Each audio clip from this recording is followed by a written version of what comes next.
Tripura high court group D লিখিত পরীক্ষার ক্লাসে সবাইকে স্বাগত। আজকের ক্লাসে রয়েছে টপ 50 মোস্ট ইম্পর্টেন্ট কোশ্চেন্স, তাই ক্লাসটি শেষ পর্যন্ত দেখুন আর লাইক শেয়ার সাবস্ক্রাইব করুন। ফার্স্ট ইম্পর্টেন্ট কোশ্চেনটি হলো ত্রিপুরা পূর্ণ রাজ্য দিবস কবে পালন করা হয়? সঠিক উত্তরটি হবে 21শে জানুয়ারি। ত্রিপুরায় কৃষি কলেজ কোথায় অবস্থিত? সঠিক উত্তরটি হবে লেম্বুছড়ায় অবস্থিত। নারিকেল কুঞ্জ কোন জেলায় অবস্থিত? সঠিক উত্তরটি হবে ধলাই জেলায় অবস্থিত। ত্রিপুরা বিধানসভায় উপজাতিদের জন্য কয়টি আসন সংরক্ষিত? সঠিক উত্তরটি হবে 20টি আসন সংরক্ষিত। টিটিএডিসির মোট আসন সংখ্যা কয়টি? সঠিক উত্তরটি হবে 30টি। সমুদ্র পৃষ্ঠ থেকে আগরতলার উচ্চতা কত? সঠিক উত্তরটি হবে 12.80 মিটার। ত্রিপুরার পূর্ব দিকে কোন দুটি রাজ্য অবস্থিত? সঠিক উত্তরটি হবে আসাম ও মিজোরাম অবস্থিত। তৃষ্ণা অভয়ারণ্য কোন জেলায় অবস্থিত? সঠিক উত্তরটি হবে দক্ষিণ ত্রিপুরা জেলায় অবস্থিত। ইন্টারপোলের সদর দপ্তর কোথায় অবস্থিত? সঠিক উত্তরটি হবে ফ্রান্সের লিওনে অবস্থিত। গ্রানাইট কোন ধরনের শিলার উদাহরণ? সঠিক উত্তরটি হবে আগ্নেয় শিলার উদাহরণ। বায়ুমণ্ডলে সর্বনিম্ন স্তর কোনটি? সঠিক উত্তরটি হবে ট্রপোস্ফিয়ার। লাক্ষাদ্বীপের রাজধানীর নাম কি? সঠিক উত্তরটি হবে কাভারাত্তি। এসআই পদ্ধতিতে তাপমাত্রার একক কি? সঠিক উত্তরটি হবে কেলভিন। পটাশিয়ামের রাসায়নিক সংকেত কি? সঠিক উত্তরটি হবে কে। স্বাধীন ভারতে সুপ্রিম কোর্টের প্রথম প্রধান বিচারপতি কে ছিলেন? সঠিক উত্তরটি হবে Hiralal J Kania. India wins freedom বইটির লেখক কে? সঠিক উত্তরটি হবে মৌলানা আবুল কালাম আজাদ। নিম্নলিখিত ধারাগুলির মধ্যে কোন ধারাটি শিক্ষার অধিকারের সঙ্গে যুক্ত? সঠিক উত্তরটি হবে আর্টিকেল 21A। ভারতে অ্যাটর্নি জেনারেলকে কে নিযুক্ত করেন? সঠিক উত্তরটি হবে রাষ্ট্রপতি। ভারতে সুপ্রিম কোর্টের প্রধান বিচারপতিকে কে নিযুক্ত করেন? সঠিক উত্তরটি হবে রাষ্ট্রপতি।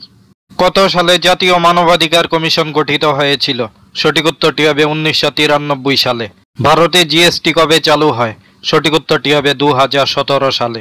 সিন্ধু সভ্যতায় কোন ধাতুর ব্যবহার ছিল না? সঠিক উত্তরটি হবে লোহার ব্যবহার ছিল না। হরপ্পা সভ্যতার অধিবাসীদের প্রধান জীবিকা কি ছিল? সঠিক উত্তরটি হবে কৃষিকার্য ও পশুপালন। সিন্ধু সভ্যতায় কোথায় পোতাশ্রয় আবিষ্কৃত হয়েছে? সঠিক উত্তরটি হবে লোথাল নামক স্থানে। ভারতের রেলপথের জনক কাকে বলা হয়? সঠিক উত্তরটি হবে লর্ড ডালহৌসিকে বলা হয়। সংবিধানের কততম সংশোধনে সম্পত্তির অধিকারকে মৌলিক অধিকার থেকে বাদ দেওয়া হয়? সঠিক উত্তরটি হবে 44তম। ভারতের মূল সংবিধানে কয়টি ধারা ও তফসিল ছিল? সঠিক উত্তরটি হবে 395টি ধারা ও 8টি তফসিল ছিল। তিস্তা হাইড্রো পাওয়ার প্রজেক্ট কোন রাজ্যে অবস্থিত? সঠিক উত্তরটি হবে সিকিমে অবস্থিত। গণপরিষদের খসড়া কমিটির চেয়ারম্যান কে ছিলেন? সঠিক উত্তরটি হবে ডক্টর বি.আর. আম্বেদকর। বর্তমানে সম্পত্তির অধিকার হলো একটি। সঠিক উত্তরটি হবে আইনি অধিকার। ভারতে বিচার ব্যবস্থা শীর্ষে রয়েছে। সঠিক উত্তরটি হবে সুপ্রিম কোর্ট। স্বাধীন ভারতের শেষ গভর্নর জেনারেল কে ছিলেন? সঠিক উত্তরটি হবে সি রাজাগোপালাচারী। ইউনেস্কোর সদর দপ্তর কোথায় অবস্থিত? সঠিক উত্তরটি হবে প্যারিসে অবস্থিত। ওয়ার্ল্ড হেলথ অর্গানাইজেশন বা WHO প্রধান কার্যালয় কোথায় অবস্থিত? সঠিক উত্তরটি হবে জেনেভায় অবস্থিত। সিআরপিএফ বা সেন্ট্রাল রিজার্ভ পুলিশ ফোর্সের বর্তমান ডাইরেক্টর জেনারেল পদে কে রয়েছেন? সঠিক উত্তরটি হবে জ্ঞানেন্দ্র প্রতাপ সিং। আরবিআই বা রিজার্ভ ব্যাংক অফ ইন্ডিয়ার বর্তমান গভর্নর পদে কে রয়েছেন? সঠিক উত্তরটি হবে সঞ্জয় মালহোত্রা। আমেরিকা যুক্তরাষ্ট্রের বর্তমান রাষ্ট্রপতি পদে কে রয়েছেন? সঠিক উত্তরটি হবে ডোনাল্ড ট্রাম্প। অস্ট্রেলিয়ার বর্তমান প্রধানমন্ত্রী পদে কে রয়েছেন? সঠিক উত্তরটি হবে অ্যান্টনি অ্যালবেনিস। সম্প্রতি ইউক্রেনের নতুন প্রধানমন্ত্রী হিসেবে কে নিযুক্ত হয়েছেন? সঠিক উত্তরটি হবে ইউলিয়া স্পিরিড্যানকো। গুয়াহাটি হাইকোর্টের নতুন প্রধান বিচারপতি হিসেবে কে নিযুক্ত হয়েছেন? সঠিক উত্তরটি হবে আশুতোষ কুমার। পাঞ্জাব ও হরিয়ানা হাইকোর্টের নতুন প্রধান বিচারপতি হিসেবে কে নিযুক্ত হয়েছেন?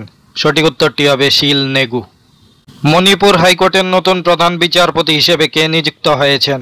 সঠিক উত্তরটি হবে কাম্পাইয়া সোমশেখর। সম্প্রতি ত্রিপুরার কোথায় 51 শক্তিপীঠ পার্কের শিলান্যাস করা হয়? সঠিক উত্তরটি হবে উদয়পুরের বনদুয়ারে। 2025 সালের 59তম জ্ঞানপীঠ পুরস্কার কে জিতেছেন? সঠিক উত্তরটি হবে বিনোদ শুক্লা। বর্তমানে ভারতীয় বায়ুসেনার প্রধান পদে কে রয়েছেন? সঠিক উত্তরটি হবে অমরপ্রীত সিং। এডিবি অথবা এশিয়ান ডেভেলপমেন্ট ব্যাংকের বর্তমান প্রেসিডেন্ট পদে কে রয়েছেন? সঠিক উত্তরটি হবে মাসাটো কান্ডা। বর্তমানে ভারতের অ্যাটর্নি জেনারেল পদে কে রয়েছেন? সঠিক উত্তরটি হবে আর ভেঙ্কটরামানি। ভারতের বর্তমান সিএজি পদে কে রয়েছেন? সঠিক উত্তরটি হবে কে সঞ্জয় মূর্তি। ইসরো বা ইন্ডিয়ান স্পেস রিসার্চ অর্গানাইজেশনের বর্তমান চেয়ারম্যান পদে কে রয়েছেন? সঠিক উত্তরটি হবে ডক্টর ভি নারায়ণন। ইউআইডিএআই বা ইউনিক আইডেন্টিফিকেশন অথরিটি অফ ইন্ডিয়ার বর্তমান সিইও পদে কে রয়েছেন? সঠিক উত্তরটি হবে ভুবনেশ কুমার। এই কোশ্চেন্সগুলো Tripura high court group D peon written এক্সামের জন্য খুবই গুরুত্বপূর্ণ। রেগুলার ক্লাস পাওয়ার জন্য আমাদের চ্যানেলটি সাবস্ক্রাইব এবং জয়েন করুন। Thanks to all.